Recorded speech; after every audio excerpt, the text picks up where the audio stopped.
From the John DeVito Broadcast Center, welcome, ladies and gentlemen, to another broadcast of Armchair Experts with Jim Leon and Rich Massaro on the Windy City Hometown Entertainment Network and Jack FM 89.7 WRHS FM Norwich on Wednesday, October the 19th, the year 2016.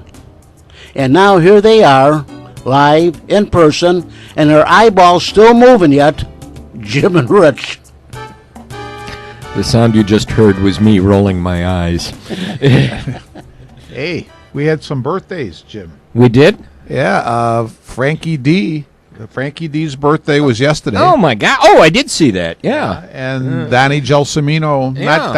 not Don, our Ridgewood football coach, but Don Gelsomino, our village trustee, and Don Gelsomino Jr.'s father, is today. Okay. And an old classmate of ours just had a birthday within the last few days, Pat Kelly.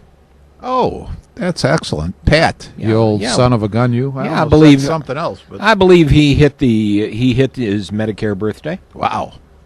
Don't even mention that. Hey, we've got those things coming up. We've got those things coming up. Friend of mine, a good friend of mine, Mike Zahida, had his birthday on October 14th, and Mike and I have, a couple of weeks apart. We've always managed to get together and have dinner and martinis at Sabatino's. Oh, great. To celebrate. And he texted me a few weeks back, and he said, dinner at Sab's the 27th? And I said, depends. Does Medicare cover it? And he said, yes, plain M, martinis. Hey, Jim, I was going to ask you, interesting, just the, how you start to talk about things and then other things you sort of just slide into place. I was asking you if you knew about Tin Lizzie's, which is supposed to be a Sparty bar, and I don't know, maybe it's more than just a bar in Chicago, around Fullerton and what did I say? Fullerton and what? Clark and Fullerton. Fullerton and Clark, yeah. Yeah, I did. I had heard of it, but I also remember back in the day that John Barleycorn's, the original. Was a Sparty bar. Here's where the coincidence or whatever you want to call it. Not a great coincidence, but a friend of mine, Brian Mercurio, is the head security guy at Moe's Cantina down on Clark Street. Yeah. So I'm looking at the Moe's, whatever they have on the internet, and it's right next to John Barleycorn, and I guess John Barley, whoever the owners of John Barleycorn, opened this place just adjacent to Barleycorns called Moe's. Oh, okay. Because I was talking about the original location of John Barleycorns, which was over near Oz Park, more towards. Now, what is John? The John Barleycorn is Barleycorn a reference to alcohol in some way? Yes. Well, Barleycorn being what? Sour mash. Yeah. Okay. Okay. Well, you always. Do you remember that song? Do you remember a song called with John Barleycorn? Let It All Hang Out. I preach. Yeah. I preach, my dear friends, you are about to receive on John Barleycorn, nicotine, and the temptations of Eve. That's right. Yeah. John Barleycorn was mentioned in that song. Yeah. So, now that we've taken a walk down memory lane, once again, it's 60 minutes of two guys trying to figure out what to talk about. Well, what do you want to talk about? Well, I don't know. You think maybe we should talk baseball? Well, that would be a good subject since the Cubs are going to be playing in L.A. tonight. That's right. I looked at the front page of the Sun-Times today, and please don't tell me what's there. Remember to forget, Cubs can't let tough Game 2 loss affect them the way history haunted previous playoff teams. And there's a picture of Mark Pryor. Oh, geez. From 2003, pointing after the outfield, and Tellender, the putz that he is. Memory is flooding to mind. Last time Cubs visited L.A. in playoffs, their bats were more successful with pipes than pitches.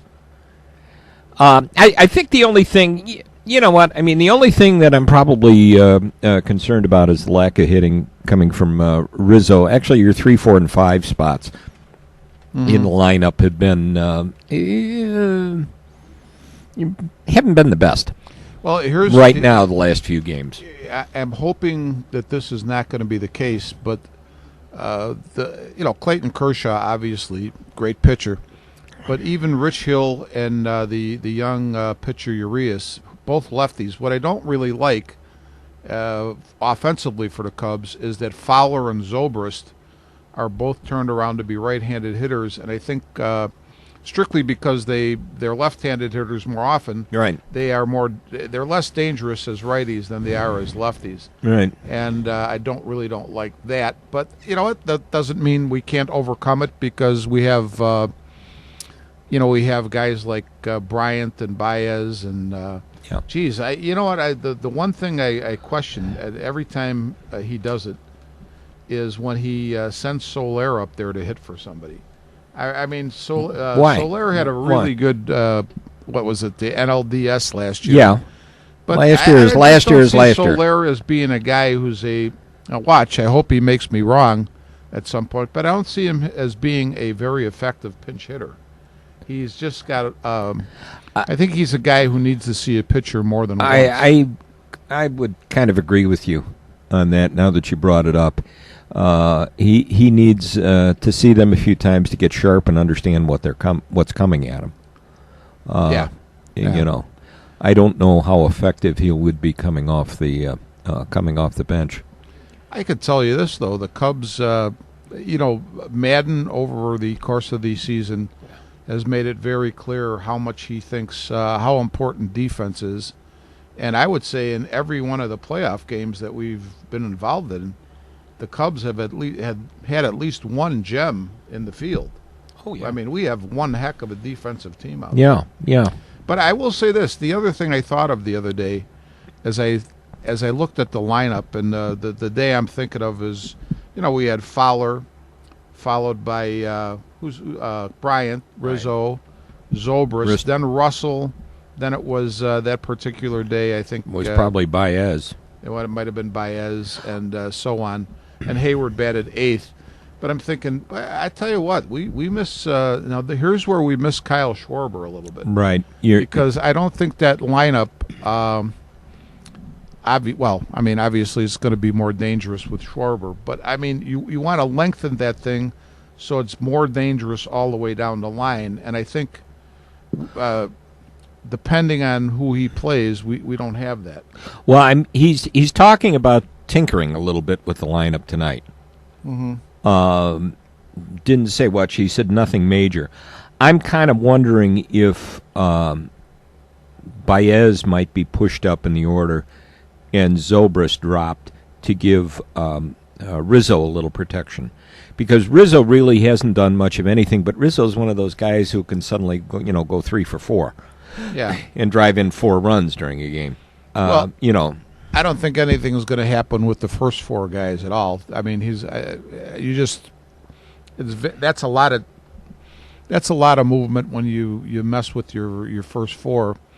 But I could see Baez moving up, and tonight Arrieta pitches, so you don't know. I'm not sure who he's going to choose to catch, but it's probably going to be Contreras with a lefty going. I would suspect it would be Contreras. And actually, with Rich Hill going, I like the fact that Baez and Contreras are in the lineup because I think they'll hit Rich Hill. Yeah.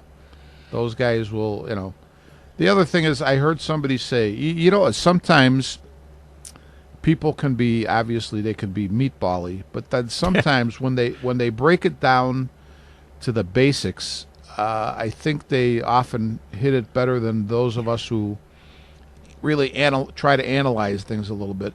Somebody said, well, Rich Hill is a soft pitcher, and we got Arrieta going. We're going to win this game. Yeah. And I'm like, what that says, it doesn't say a lot, but it says a lot. You know what I'm saying? Yeah. And I agree with that. Rich Hill, put it this way, Dave Roberts as a lot of he's easily the manager of the year in the National League. Oh, with what he had to do? With oh my no God! question. I mean, no disrespect to Joe Madden, who obviously did a great job, and I'm sure there's other managers that have, but Dave Roberts, just an outstanding job. 55 different players. Yeah. I mean, he had how many different pitchers? I thought, in the number was 20s, unbelievable. In the 20s, Yeah. Just for that alone, I think something I don't know, 216 different transactions with the up and down and the sign off waiver wires and everything else. That's amazing. My God! I was going to ask you. I never. I saw Dave Roberts. Obviously, I saw him steal the base in the big game back in what year was it when the Red Sox got off to Schneid and won the championship? 4. Yeah, I saw him steal the big base in the Yankees game in the game 4 where they pulled it out. Mm-hmm. So I've seen the man play, but this is the first time, obviously, with the close-ups of people in the dugouts that I've actually got a good look at his face. I don't know his heritage, but has he got a little bit of Asian in him? 'Cause he looks like he might. He almost looks like he might have. Yeah. Almost looks like he might have. This has been probably one of the best chess matches I can recall seeing. Yeah. And we've talked about Joe Madden and who we've likened him to in the past. That Stengel playing his hunch and Stengel making his move. And the other night, Saturday night, with him sending Montero up to hit, basically daring Roberts to make a pitching change. Yeah, yeah. And Roberts didn't bite the way Bruce Bochy did. Right. Thankfully. Yeah. And thankfully. Hey, I'm glad you brought that up because I watched, they showed obviously Montero in the dugout. And here's a guy, I think Miguel Montero is like 34. He's right in that area. Yeah. Has had, a good, long major league career. And, a good career. I mean, he's not a great player, but a good player. Yeah. And, and I looked at him as they showed him in the dugout, high-fiving guys, and just sort of, and I go, this dude is in a haze. And he's in a haze because all of the things that you have to process at that, that you're processing at that one moment, huge moment. But the other thing is, at least in my mind, part of you has to be saying, this is the, acme of my career. Oh. I mean, there's going to be never another moment like this. There's nothing is going to be comparable. And how do you process that? You've hit your high note. Yeah, it was interesting and it was kind of fun. It was kind of fun on Saturday night, starting to watch the Twitter feed and watch the feed on Facebook of that, and somebody had a picture of Montero in the dugout when he came back, and his mouth is open, and you can tell he is just screaming and pumped. And somebody said, "Caption this picture." Yeah. Well, somebody put a picture of a hot dog right at his mouth that he's ready to say there, and the other one was a picture of Steve Carell in the movie Anchorman, when they had if you saw that movie, where Steve Carell played the weatherman that was kind of simple-minded, and he just never really knew what they were doing, and they were all in the station manager's office yelling at the station manager, and his contribution to the argument was, "I don't know what we're yelling about." I might have seen that. Yeah, that sounds a little familiar. And the other thing that I know that I had a good laugh about Sunday morning when I got up, I grabbed my phone and I'm looking, and somebody shared something off a Twitter feed. I can't remember what time it occurred, but Montero tweeted out, obviously well after the game when he was home, 2 words: "Can't sleep." Oh, I can imagine that, dude. That's got to be played over and over. I mean, what a moment! What a moment for that particular guy. Yeah. I was going to ask you now, if the Cubs should happen to lose this NL Championship Series, Do we call this season a failure? That's a good question. That's a really good question. I've been thinking about that, and I don't quite know what to say with this one. I think when you come in with 103 wins, Mm-hmm. and you don't get to the World Series, you got to think about it being you got to start to question it and saying, is the window still open? Oh, well. Of course, you also I had to go back and look at it, and I think the window's still open. Mm-hmm. It's gonna. I think during the off season, there's a good chance you're going to lose 2 players. I think Fowler may exercise his option and go elsewhere. Mm-hmm. Arrieta is obviously going to go shop and see. Even though they have him for another year. No, he's done. No, I think they have Arrieta? him under control for another year. Arrieta? Yeah. I thought he was a free agent after this year. I lost. You lose Fowler and Chapman probably. You'll lose Fowler, maybe Chapman. Yeah, because Chapman's a free agent after this year. Essentially, you've rented him. I don't know. I mean, I went back and I looked, and I just remember that stretch when the Braves went to the postseason like 14 years in a row and won only once. But I couldn't remember how many times they'd gotten to the World Series during that 14 years, and I think it was 4 times. That's probably right. I don't know. Yeah, I think it was 4 times. Well, I don't know. I put it this way: you have to once you're there, you want to take advantage of it because there is never a guarantee you're going to get back. No. But I would say this though: here we are for the second year in a row back, at least to the championship series. So I think the Cubs will be around and contending for a good long time. You want to take hold of the moment when you have the opportunity. Yeah, that was the objective. You know what I mean? That was the objective, that you're always going to be contending and have the opportunity to take advantage of the moment. Interesting here. I'm just glancing at this article in the Sun-Times from today that Rich Hill did a little time with the Long Island Ducks in an independent league in 2015. Well, he's definitely a survivor. He's a survivor. Actually, when he was with the Cubs, I sort of liked him, and but he had a lot of physical issues, I believe. Yeah, he wound up actually going down to Iowa in 2008.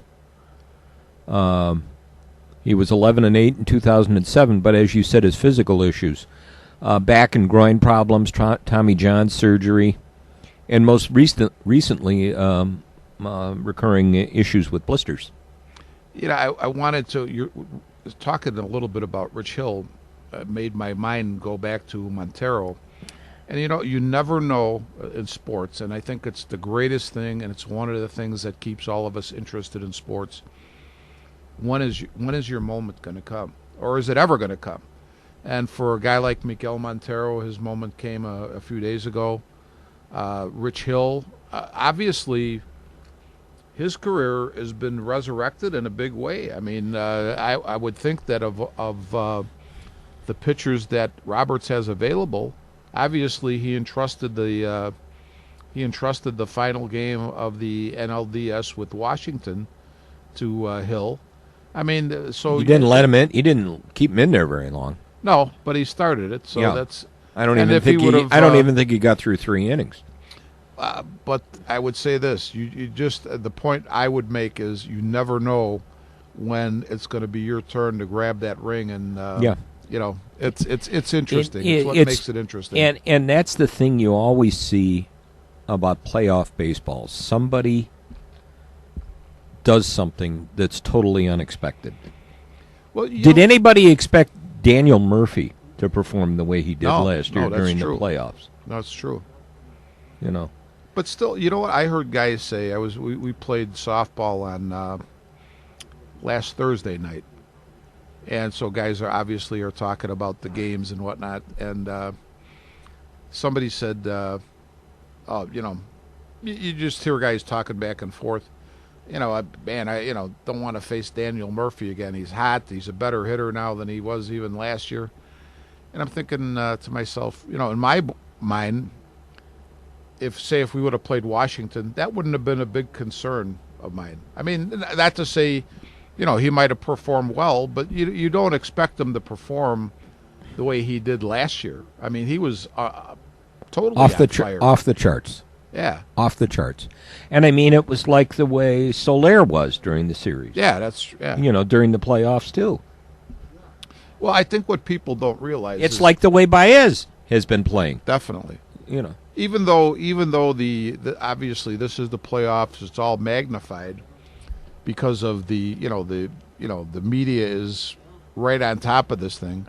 You have to think these are just one more baseball game out of, God knows, some of these guys have probably played over 200 games from in this calendar year. Yeah. And so, yes, is it big?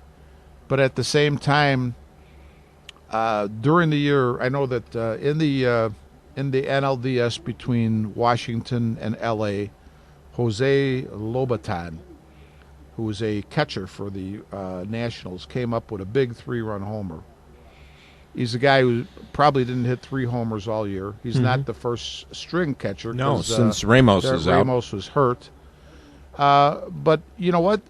If he would have played the whole year, you would expect him once or twice, probably, maybe more, to get a key hit or make a key play. Because when you're playing that much, it's going to happen for you. The playoffs are no different. This is just another game that he's playing. He got the right pitch. He knocked it out of the park, 3-run homer, and everybody is happy and saying, "Wow, where did that come from?" But a lot of this is just numbers, and a lot of it is matchups, and a lot of it is mistakes, and all of those things sort of combine to make unexpected things happen, which is great. It was kind of interesting today because when I was driving, I had the morning guys on the score, Spiegel and Goff, and a caller called in, and they were obviously very heavy baseball talk. Caller called in talking about looking at Fangraphs and 538 and all the analytics out there, and realizing that the numbers, you've got a critical point now with 3, 4, and 5 hitters in the last 4 games, or something like 6 for 68 or something like that. Mm-hmm. He said, and because of that, if you look at all the analytics in that, you see now suddenly the Cubs aren't favored to win this series. But then again, this is playoff baseball, and you throw all that out because anything can happen. I would say you do. I mean, the other thing I'd say is, not to say you brought up Rizzo before. I think he was like 1 for 23 so far. Something like that. What I would say about that is, could he continue to slide? Sure. But the odds are that he's going to break out. I mean, it's the numbers say 1 for 23. That also means he's due to get some hits. I mean, he's the kind of guy that's like I said, the next game he can be 3 for 4 and drive in 4 runs. Well, did you when I was listening to the game on the other night when they lost 1-0? Yeah. And he hit a ball on the Sheffield foul, and Pat Hughes' comment was, Kershaw had dropped down and threw the ball sidearm, and obviously Rizzo liked what he saw and belted it, but foul. And Hughes says, "Well, I'm pretty sure that Rizzo's not going to see that delivery again." And obviously, but you know what? At that point in time, had Kershaw made that delivery and the ball that Rizzo hit got out of the park fair, it would have been a mistake that Rizzo took advantage of. Sure. And, but I would say this. I think hopefully he's close to breaking out. But I'm more concerned really with guys like Bryant and Zobrist. Bryant has hit the ball well. I think Zobrist we need to have him hit a little bit more. And you need, the fact that right now Russell is 1 for 22. Yeah, that's hurting in the postseason, and there really hasn't been any power.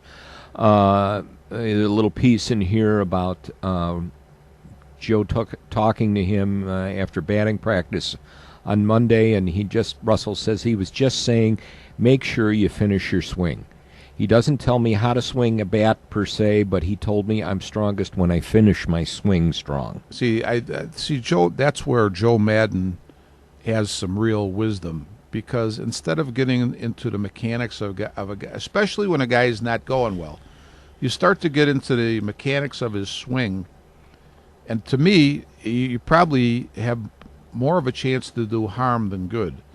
But when Madden gives him that one little idea, you know what, you need to finish your swing, he's not worried about anything until the fact, and actually he puts a psychological, he deals with this thing psychologically, because when you're saying, well, it's how you finish your swing, you're already assuming contact. So you're saying, well, I'm not worried really that you're going to miss the ball. You're going to hit the ball. What's missing is that follow through on your swing. Yeah. So it's a real positive. It doesn't clutter up the player's mind with a lot of crap. And you know what? John I John like didn't even blink when you said that. It's Yeah. perfect. Yeah, it's fine with John. It's I was just perfect, checking. Advice, I would say. I think it it is. I think it is. Don't overplay it. Finish your swing strong. Now let me ask you this: you said that there's a possibility that he could tinker with the order. Yeah. Would you? Because I've dealt with this. The tendency is to say, in my mind anyway, you know what? I'm confident in you, even though you're not hitting well. I'm going to keep you in that spot, which is great if you are in the season where you have time to work these things out. But we're not in the season. We're in a very short playoff series. So do you show confidence, say, because I think the guy who will be moved is Russell. Do you show confidence and keep him there? Or do you drop him even a bit, even one spot, and move, say, Baez up? What would you do? Besides sneeze. You see, he's wasting. He's stall. I know. I see. Leon would stall. Other than sneeze. Yeah. Honestly. Let Pete Reeser make the call. That's right. I would move Baez up to give a little more protection to that 3, 4, and 5. I'd probably put Russell in the 8 and maybe Hayward then in the 7. I don't know. Move Contreras up to the 6th spot. Maybe Contreras up to the 6th spot. I'll be honest with you, Jim. There is no right or wrong to it, and if they all start to hit together, then it's right. If they don't hit together, then it's wrong. That's so right. there is no right or wrong. There is no right or wrong answer in this. And I was telling Dana the other night. I said, "Oh my God, this is the chess match that's going on here right now," and there was some things on Saturday night about, geez, Joe overmanaged. He pulled Lester out too early. He did overmanage. Yeah. Yeah. Very much so. And his first, and I think he was lucky he got out of it. And his comment, I think when they said one of his first comments, and I'll clean it up so John doesn't die for the phone and call the priest, in the post-game press conference was sit down, look at the writers, and he goes, wow, that was some crazy stuff out there. Well, I tell you what, he caught a break in the fact that he overmanaged, but Roberts overmanaged worse. Oh, yeah. Yeah. And I told Dana, I said, it's a real chess match. And I think I remember some quote about some manager telling his players one time he says it's a chess match today, boys. Old Brains is moving them around like pawns. Yeah. Well, I was amazed that with runners on first and second, that he actually, Roberts this is, intention. You don't see that very often. You don't see it very often. And they asked Madden, if the situation was reversed, what would you have done? He said, I probably would have done the same thing. Well, I think the thing was that Coughlin had some really strong numbers against that would have been Blanton, right? Right. So he sort of figured, I guess Madden figured this was going to happen, and the matchup he was looking for was whatever lefty they would have brought out of the bullpen versus Contreras. And they ended up with Blanton versus Montero, which is actually just dumb luck. Yeah. I mean, it really was. He was trying, and Roberts had to think. He said, well, he tried this with Bochy the other night. I'm not going to bite. Now, the interesting thing about that whole thing, one of the more interesting things is that Blanton threw sort of a rolling breaking ball up for the second strike, and Montero missed it. And to me, I'm listening to John Smoltz, and he saw what happened, and I think he first guessed and said what he thought Blanton should do with the next pitch, and son of a gun, but Blanton comes back with the exact same pitch, and the darn pitch was the same breaking ball with not much of a sharp break. It just rolled up there. It just kind of and rolled. Montero didn't miss that one. No, that's for sure. I mean, I'm thinking if you're going to throw that one again, why throw it in the strike zone? Because this guy's already. I mean, you're not anticipating throwing a bad pitch. Yeah. But it was a bad pitch. Yeah. John, bad pitch. John, doctor, wake up. Okay, take a break.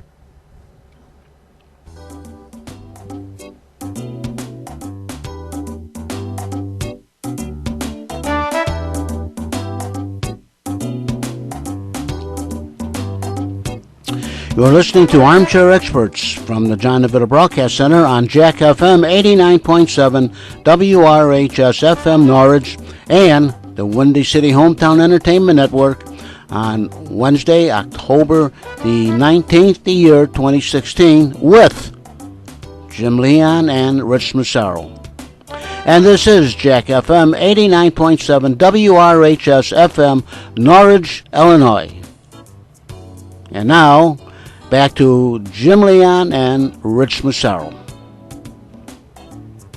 Going back to the this wraparound on the Sun-Times today about Remember to Forget, and there's Pryor's picture on the front, and Rick Tellender talking about bad things in the past, and I'm going, oh, come on, just go away. And I like Rick Morrissey's column, what, me worry? Cub players don't give a hoot about a goat. Fans should do them a favor and move on too.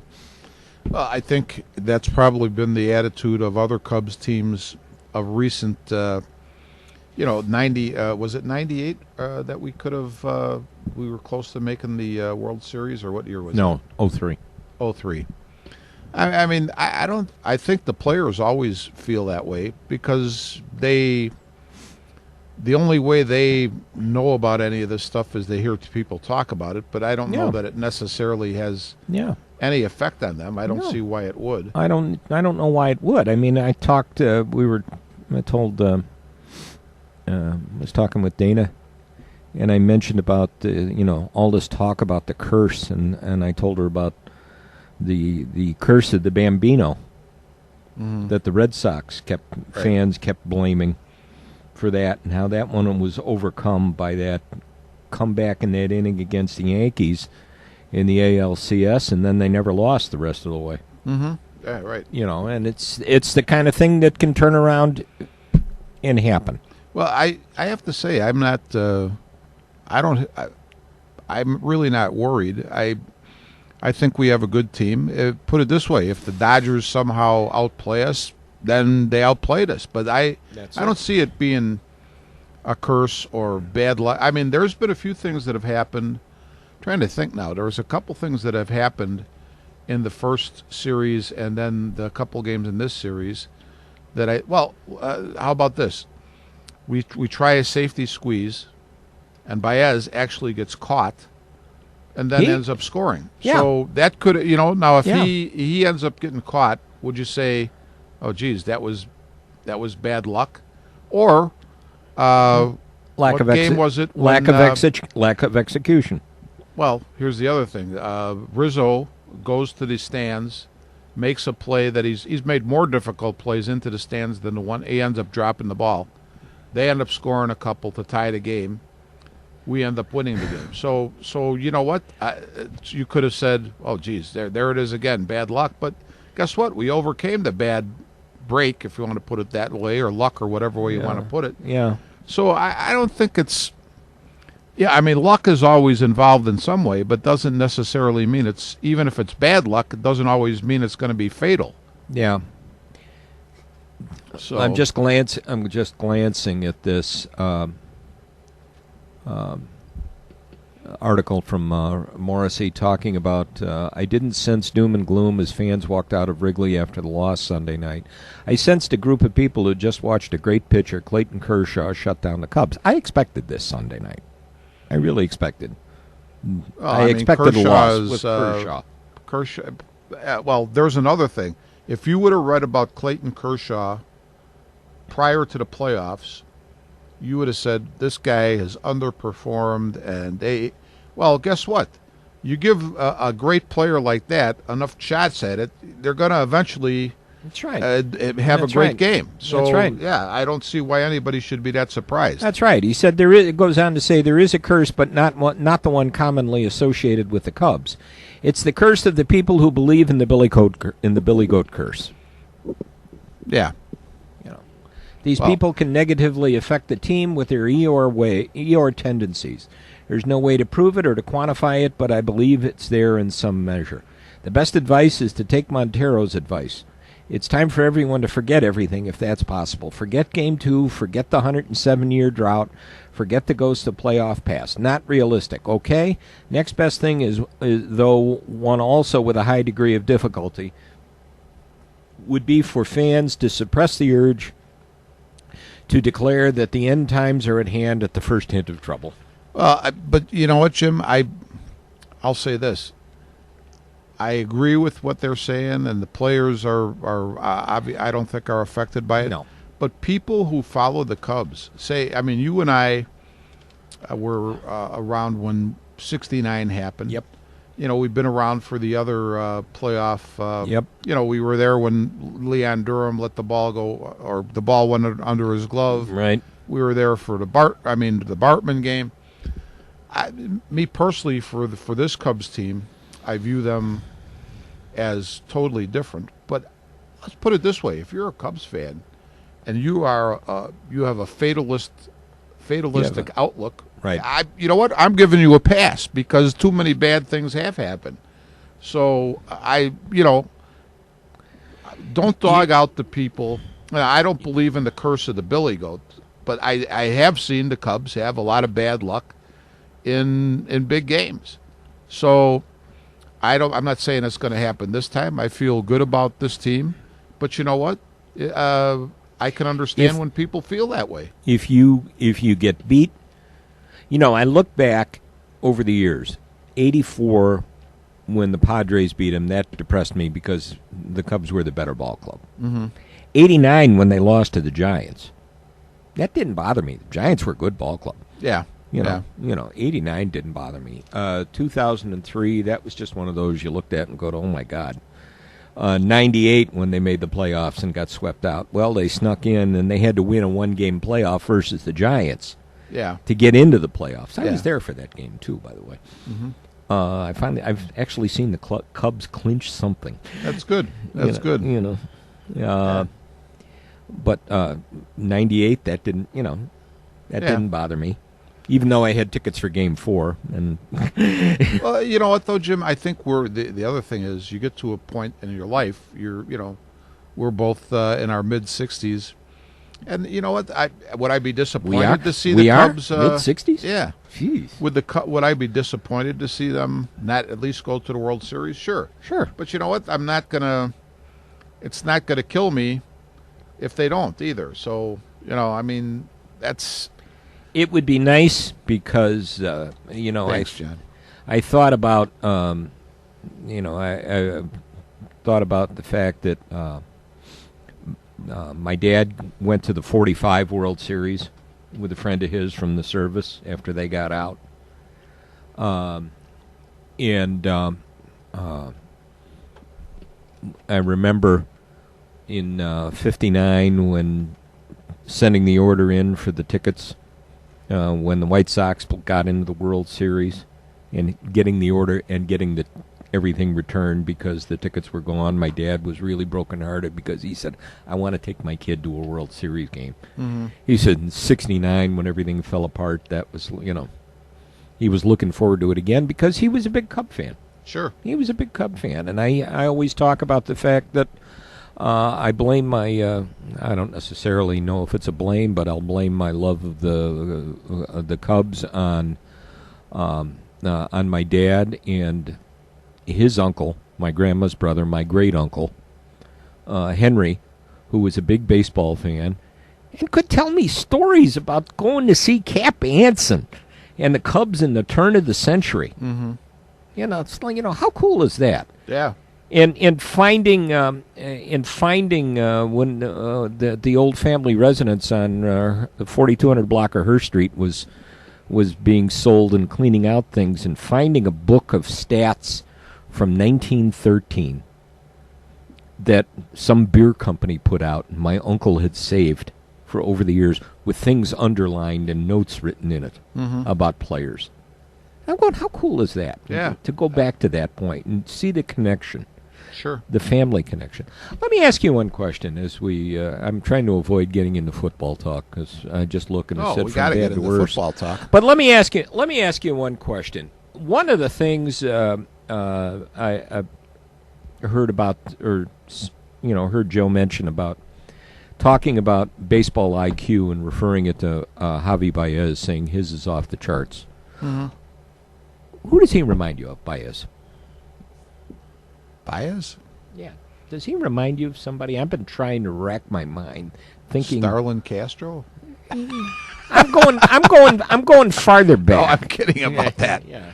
No, you're talking about a guy with baseball IQ. Yeah. I've been racking my brain trying to figure out who does he remind me of. Really does. There's nobody that comes to my mind that he reminds me of. I would say, and I apologize because I'm not going to answer your question, but the one thing I would say about Javi Baez, though, that I really admire is I can remember you and I talking about Javi Baez and saying, I think he hit, 170 that year? Something like him that. Up. The year they brought him up. He struck out a ton of times. Yeah.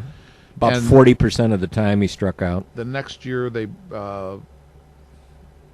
purchased or they traded for Tommy La Stella because he could go deep into the count.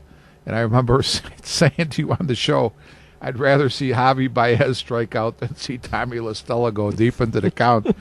But I got to say, there's not too many guys I could think of who have, because once you get a guy who swings like that with the force that guy swings the bat, to get him to harness that a little bit is really, really tough, and he's done it. The other thing that I was talking about is instinct in the field.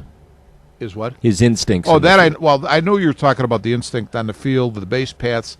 I'll tell you this. There's not very many Cubs players that I've seen that I could liken him to. No. Because we haven't had that many great baseball IQs out there over the years. The only one that I can think of with a certain amount of the reaction and the extent is going back to our days as a kid, maybe a little Aparicio. Louis. Oh, Louis Aparicio. I have to maybe confess, a little though, bit of Louis. I didn't see all that much of Louis. And even though he was on, I know I saw him, but there's nothing, and I'm not trying to down Louis, there's nothing that he did in particular that stuck in my mind. Now, his partner, Nellie Fox, stuck in my mind a lot of times what Nellie did. But, I mean, Louis was great. Don't get me wrong. He was great. But I just, I don't have a clear picture in my mind of exactly how he played. Yeah. So. Yeah, and do you think next year maybe Baez is going to be the regular second baseman? And I think Zobrist, there's no doubt because Zobrist is 35. Yeah, I mean, I think the nice thing is we'll still have Zobrist, Yeah. and so you can play him wherever you want to play him. I'll tell you what, there's a guy. I'm not going to say right-handed because I don't have as good a feel for him right-handed. When he bats left-handed in a clutch situation, he's about as tough an out as you can get in baseball. I agree.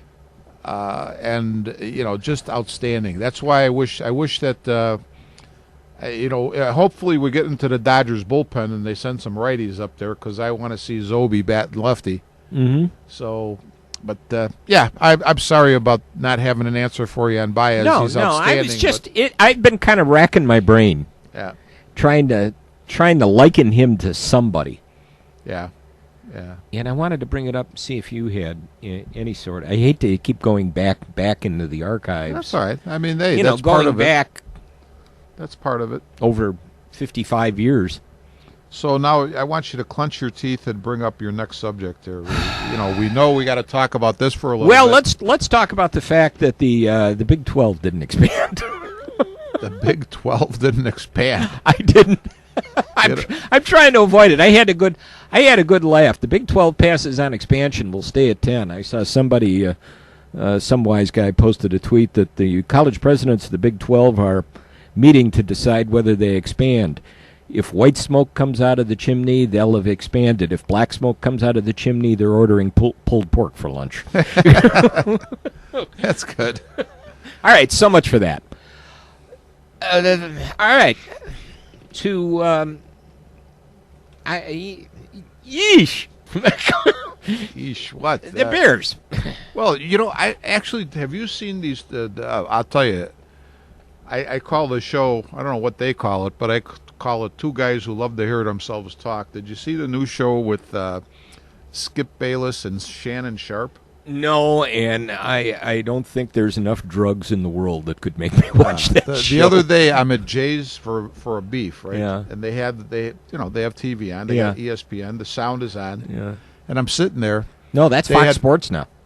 They're both on That's Fox Sports 1. FS1, Yeah, not ESPN. Because Bayless used to be with Smith, right? Right. Yeah. Actually, Shannon Sharp makes me pine for Bayless's old partner, who I couldn't stand either. That's bad if Shannon Sharp makes you Yeah. miss Stephen A. Smith. I mean, they had Greg Jennings on, and I didn't think they were going to let Jennings say a word. They just kept going back and forth. And here's the gist of it. Why I'm bringing this up is I see Aaron Rodgers on the paper's cover, and we're playing the Packers Thursday. They were dissing the heck out of Aaron Rodgers, Bayless and Sharp. And I'm like, geez, I mean, they were just dogging him out big time. And I'm thinking, I haven't seen Rodgers play this year. Has he slumped that much? I don't know. Well, when they talked about the QB rating over the last, 12, 16 games for Hoyer versus Rodgers. Mm-hmm. Hoyer's got a better QB rating. He's passed for 40 yards more. Mm-hmm. And Rodgers is 20 touchdowns, and I can't remember if it's him with 9 interceptions. No, it has to be. Rodgers is 20 touchdowns and 5 interceptions, and Hoyer is 20 touchdowns and 9 interceptions. So, therefore, Aaron Rodgers' career is over. Yeah, I'd raise my eyebrows at that one, too. Yeah, I don't, I'm not, I don't know. I can't say if they're right or wrong. I don't see the guy. I don't think he's slumped off that much, to be honest. What is their record? They're still 4-2. I think 3-3? 4-2. I mean, they're 4-2. What are you complaining about? When you're looking at a 1-5 team, you got nothing to talk about. 3-2 rather right now. 3-2. So they've had their bye week. They've had their already. bye week. All right. Jim, here's what there's a couple things on my mind as we're talking about this. I wouldn't be surprised to see the Bears come up and have a really good game on Thursday. But the reality is, the second thing in my mind is people are really down on the Bears. They're terrible. They're this and that. you know, this is the second year of the Pace Fox regime. They've, you know what? I thought they had a pretty decent team in place. And what's happened is with the injuries, now they haven't been able to get the depth yet that where you could withstand the injuries. So you already have a team that's sort of hopefully growing a little bit, and now you get hit with a bunch of injuries. I'm not so sure that I haven't lost faith in Pace and Fox. And You don't think the coaching staff is overrated? no, I mean I really don't think. Put it this way: when you don't know on a consistent. I think I read after last week's game with the Colts that it was the first time in I don't know how many years that the 5 offensive linemen, same 5, had started together for whatever it was, 3 or 4 consecutive games. You bring in like on the other side of the line, you bring in a big guy like Eddie Goldman to fill up the middle. He gets hurt. They really don't have anybody on the roster to replace him. And I mean that's a huge Goldman being out. Yeah, and it's Floyd's got to get some experience. Yeah, and what is this? 2 games in a row, 3 games in a row. He's been inactive. Yeah, he's been inactive. Yeah, the other thing is, they're still missing McPhee, who would be a big part of this. Right. Trevathan's playing with a broken thumb. And Goldman would be a big part of what Trevathan and Freeman can do because he's going to keep the blockers off of those guys. I would say this: the weakness is the secondary, but I don't think the secondary's played that poorly. I know, we just haven't been able to put a total game together, and that's been the problem. Yeah. Now they're going to look at McPhee today through their light practice today, which is Tuesday as we're recording this, and the walkthrough on Wednesday. Okay. To decide if he can play on Thursday. Friday was his first day back from the PUP list, so they must activate him within 21 days or put him on IR for the rest of the year. Yeah. Well, so basically, he's that's pretty. Activated. That's basically pretty good. You're going to have a 3-week period. Yeah. No, he'll be back. Yeah, I think he's going to be back. He'll be back. It's interesting. You talk about this, and I was thinking about all the injuries here and what I've seen with the other team that I kind of pay attention to up there in East Lansing, that they're going through injury problems and they're going through inconsistent play. And then you start to have to look and say, is it a question of coaching? And Dana was saying, Dana gets all incensed because her boys were getting beat. And honest to God, the game against Brigham Young, they looked terrible. Mm-hmm. And then, have Northwestern lay 54 on them. Yeah, that's a lot of 54 is big. Yeah. I said, well, the players are terrible. I said, there's also a point that you're going, and the coaching isn't doing it. I said, well, there's only so much, and we've talked about this before. There's only so much coaching can do. You put that into them, you prepare them for that period of time. And when it comes to game day, it's up to them to execute. And obviously they're not. And now you're starting to get, certainly you're starting to get second guessing of the coaching, even by the head coach. Like, we're not playing well, we're not doing this, and we're not coaching right. Well, whenever I hear anything like this, I always think Chico Ruiz, because Chico Ruiz famously said, "Bench me or trade me." And how am I linking this up with the Spartans and the Bears? Chicago Bears? Is there's only if both and I don't follow the Spartans as you do, but if injuries are really piling up, there's only so much you could hide. You can hide people for a week. Maybe you could hide them for a couple weeks, but a guy is a backup for a reason. He's not obviously as good as the guy he's behind. So there's only so much mileage that you're going to get from those guys.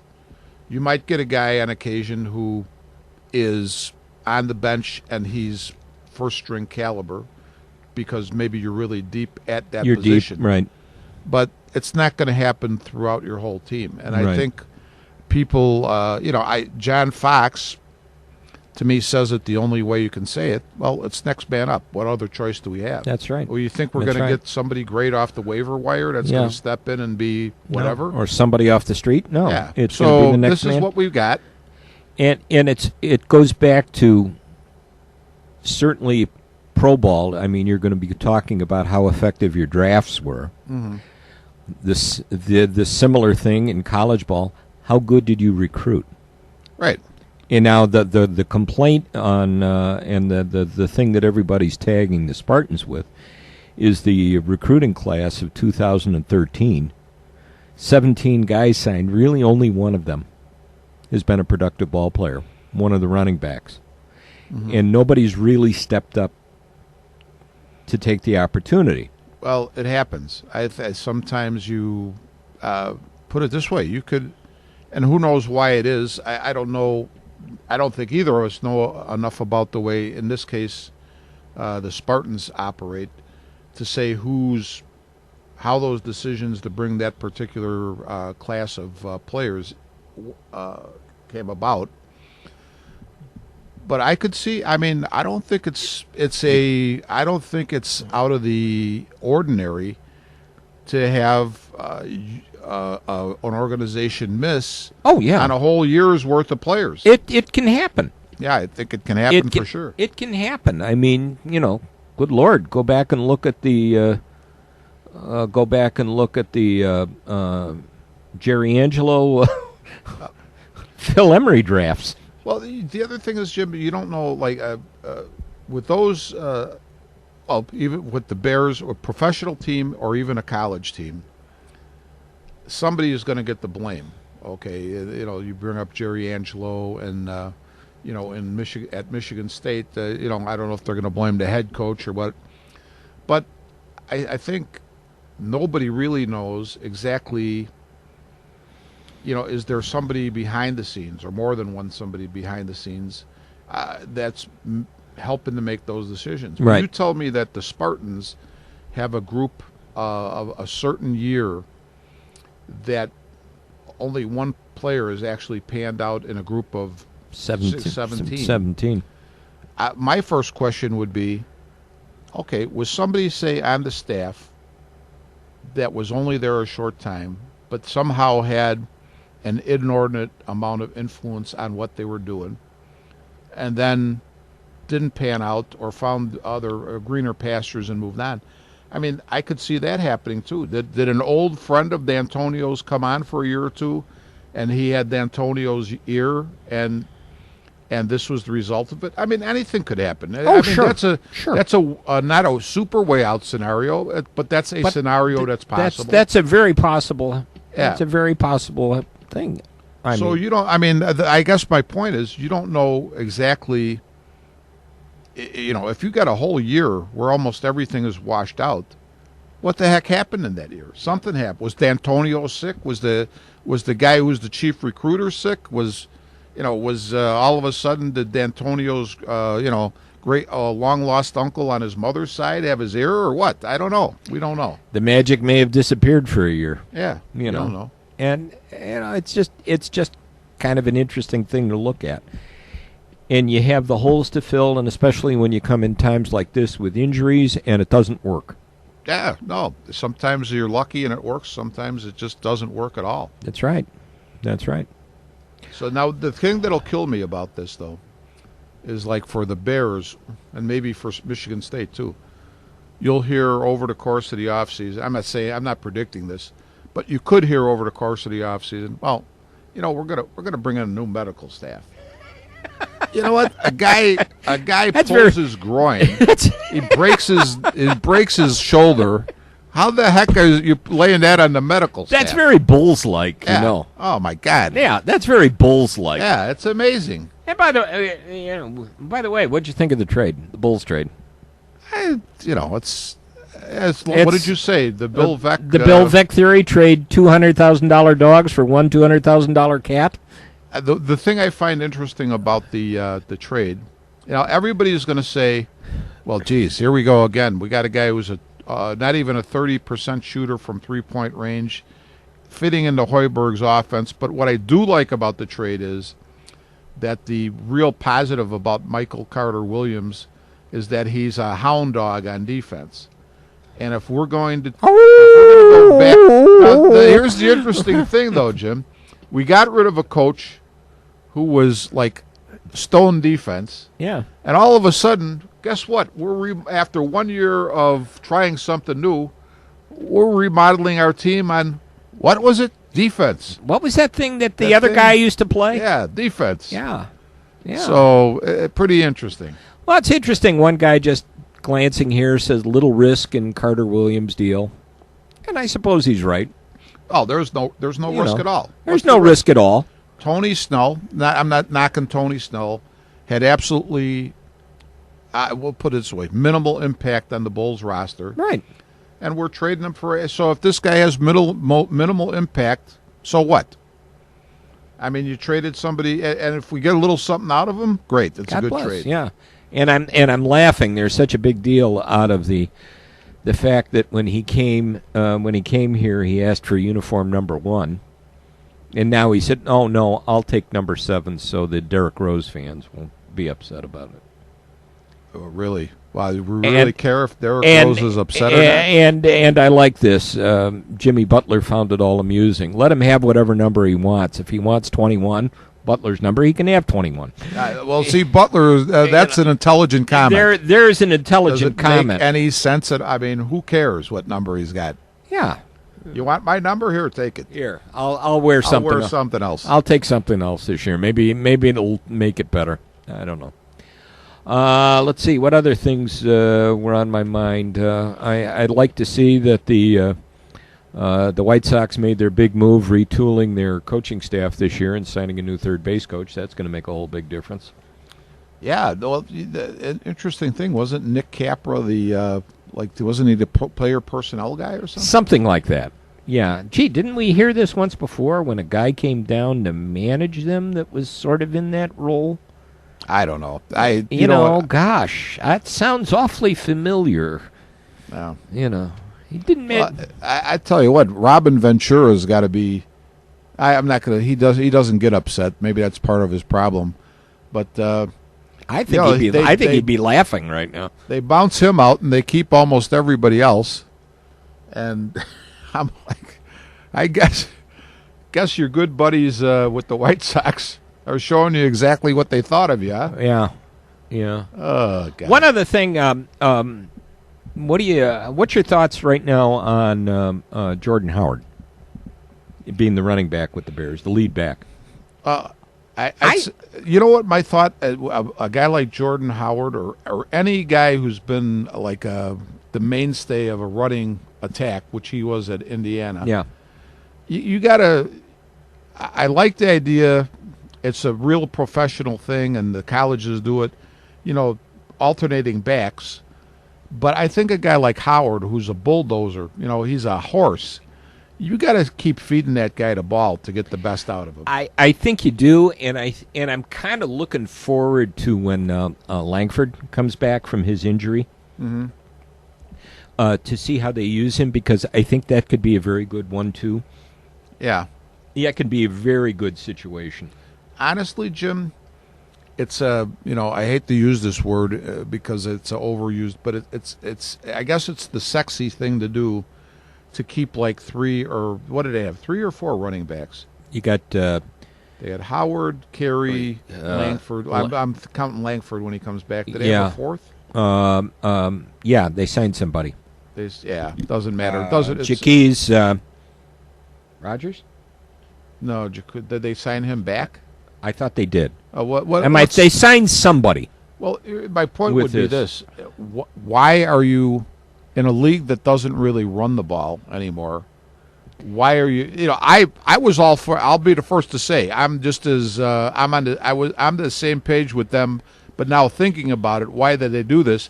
So you keep 4 running backs, because I'm pretty sure we just had Mostert, and I think they cut him when and signed somebody else, but they may have signed another running back again in the interim. I've forgotten. But at any rate, why are you keeping 4 running backs in a league that doesn't where you do stress- all passing? that doesn't stress it. So I guess my point was could you strengthen yourself in another area, Yeah. and could you make do with 2 running backs? And God forbid if both of those guys go down, all you're going to do is pass anyway. Yeah. Yeah. So It's also kind of interesting. oh, and- I know we got Joik Bell. Joik Bell. That's Yeah. who it was. Joik Bell. Yeah. I was thinking of another Lion. He was with the Lions at one Right, point in time right. too, and so was Rogers at some He point. could have been, yeah. At some point, that's who I had. The other thing that has been kind of interesting, and we're over now, and I don't want to get on too much more on this.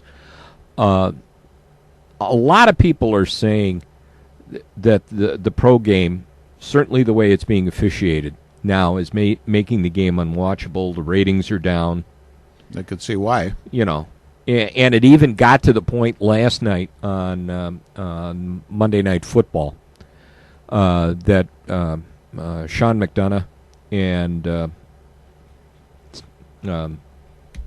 Gruden? John Gruden, I was going to call him Skippy for a minute, or Chucky, Chucky.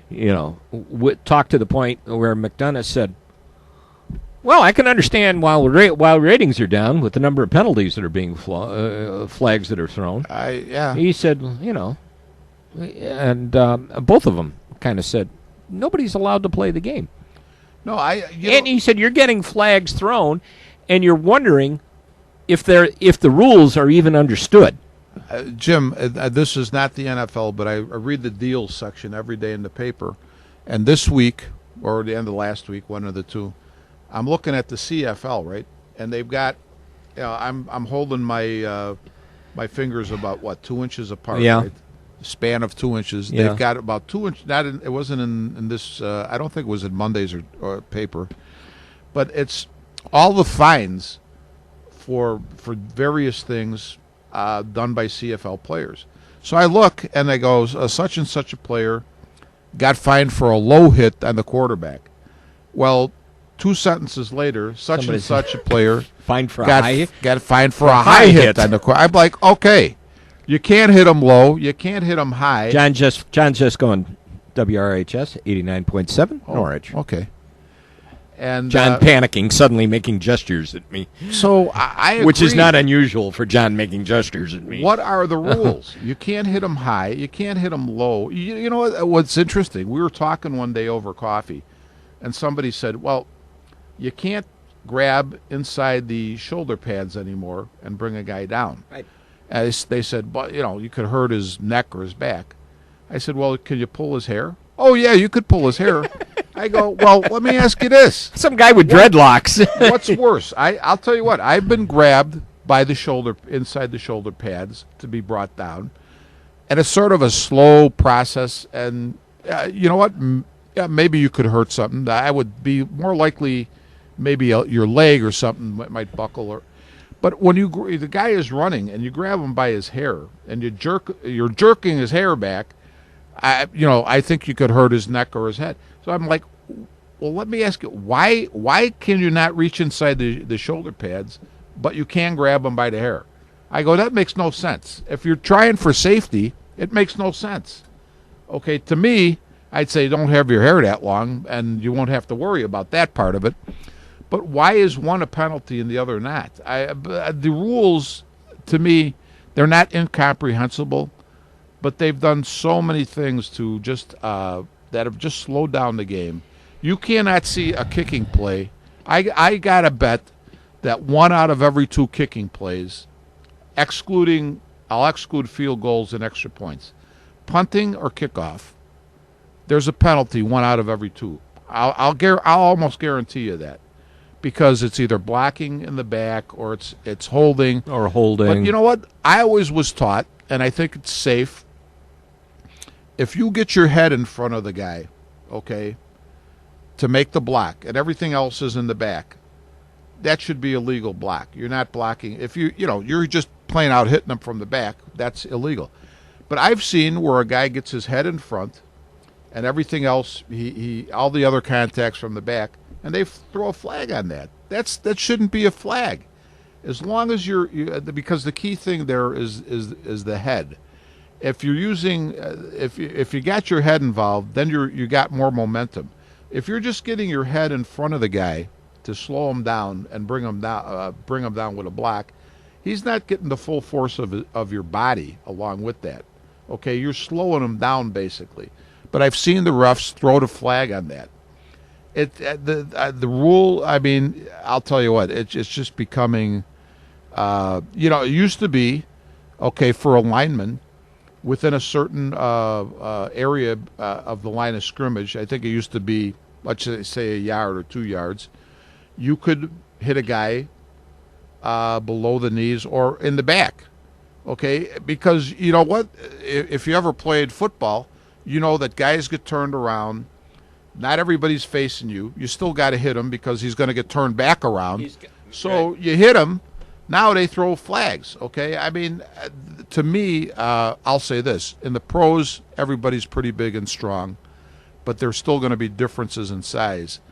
What they've really done, I think, about the high school level, is they've taken the smaller linemen out of the game, basically, with what they do, because you can't block below the waist. Let's say. Right. Well, how are you going to move a big man? How are you going to move a big guy out of the way? And I think we've seen that in some of the games that we did this year. Certainly that Elmwood Park game, there were a number of instances like that. But I think, and John's rocking back and forth like, would you guys shut up and get out of here? No. Oh, no. John just says keep talking. John doesn't care. John just says keep talking, keep talking. I don't know. John, what are you going to be for Halloween? Yeah, John, what are you going to be for Halloween? I'm already there.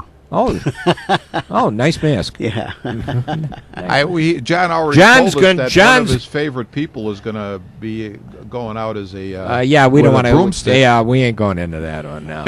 We ain't going into that one right now. No, not today. No, we're not talking about that today. John's favorite. I believe John's favorite female from our discussion outside before we came in is Bloody Mary. Bloody Mary from Elkhorn, Wisconsin. From Elkhorn, Wisconsin. Okay. Yeah, Bloody Mary from Elkhorn. I was going to say from South Pacific.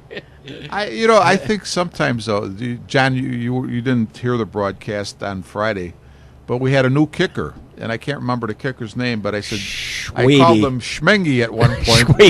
Brian Schwady, I believe. Schwady. Believe his name was, and Rich kept calling him Schmengi, like the old SCTV. I was trying to think of a polka that we could start singing up there. And I think it was one of those days. I think it was one of those games Friday where it got out of hand. You know, it was over early. Yeah, real early. It was over real early.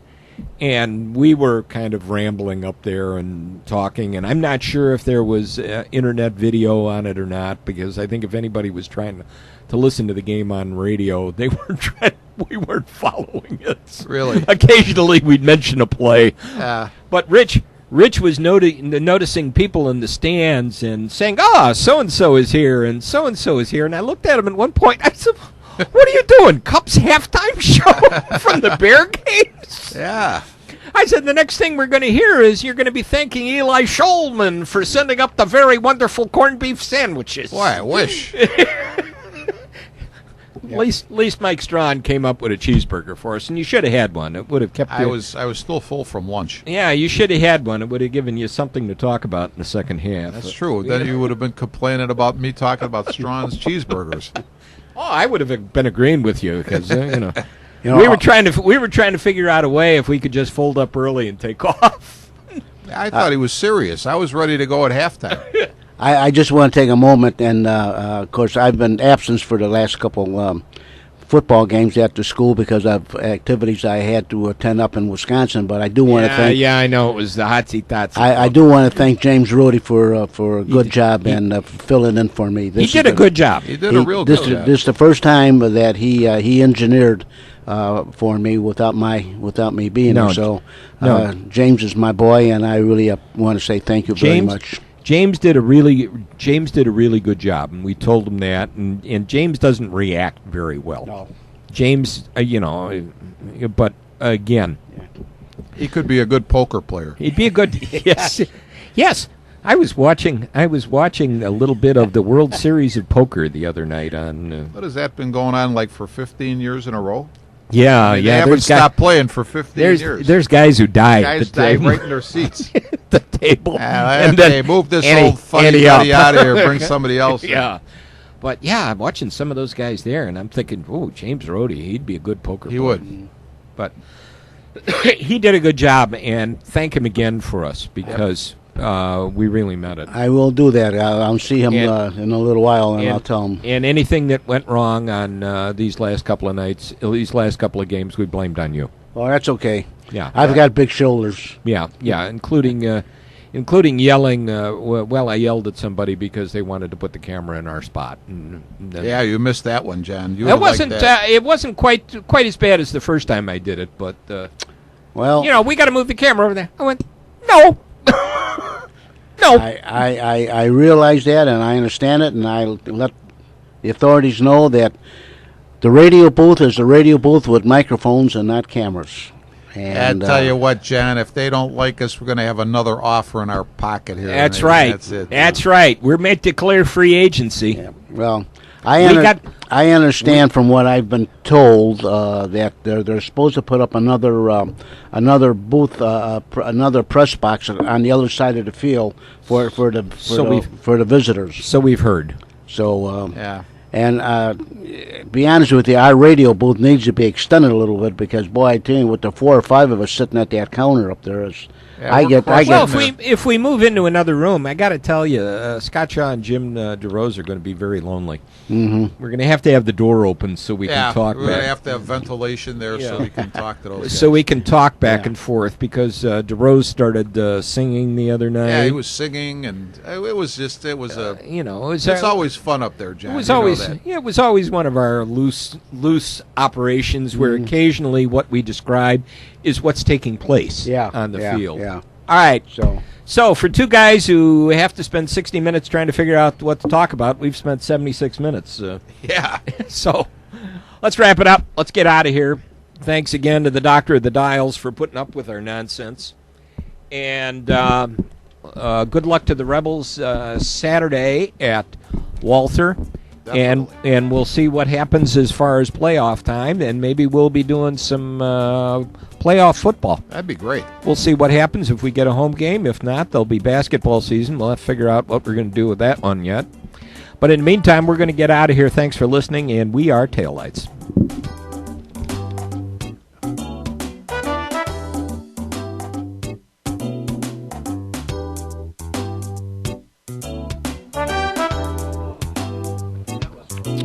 you have been listening to Armchair Experts from the John DeVita Broadcast Center on Wednesday, October the 19th on Jack FM 89.7 WRHS FM Norwich with the WRHS FM sports announcers Jim Leon and Rich Massaro.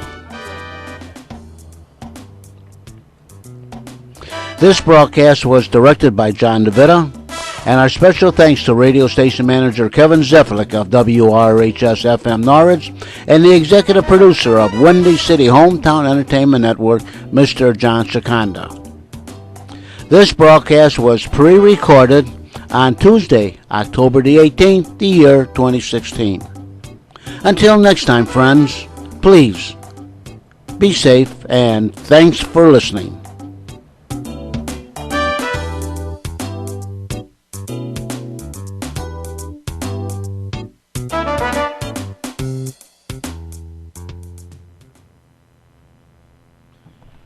And this is Jack FM 89.7 WRHS FM, Norwich, Illinois.